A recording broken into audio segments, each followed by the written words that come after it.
কেন রাগ করে শ্বশুর বাড়ি চলে যাবে মানেটা কি?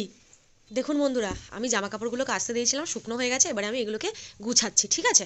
তো এই দিকে দেখুন আমার মেয়ে ওর পাপার জ্যাকেট নিয়ে পরে কি অবস্থা করছে দেখুন, কেউ কিচ্ছু বুঝতে পারলো না।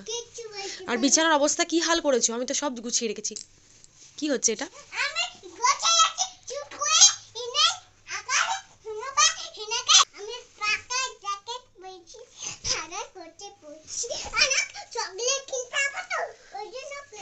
ও আচ্ছা, চকলেট কিনতে যাবে ওই জন্য তুমি জ্যাকেট পরছো, তা আবার পাপার জ্যাকেট? তোমার জ্যাকেট নেই? কেন রাগ করে শ্বশুর বাড়ি চলে যাবে মানেটা কি? হ্যাঁ, চকলেট কোথায় আনতে যাচ্ছ? চকলেট কোথায় আনতে যাচ্ছ?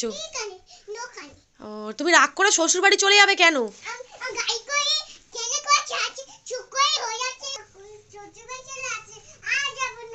হ্যাঁ যাও, চলে যাও, যাও শ্বশুর বাড়ি চলে যাবে, যাও, বুঝবে এখন ঠেলা। ঝগড়া করতে কোথায় যাচ্ছ? শ্বশুর বাড়িতে ঝগড়া? শ্বশুর বাড়িতে ঝগড়া কার সাথে ঝগড়া করবে? শ্বশুর বাড়িতে ঝগড়া কার সাথে করবে? বরের সাথে ঝগড়া করবে? বড্ড পাকা হয়েছে। দুষ্টুমি করলে মারবো না।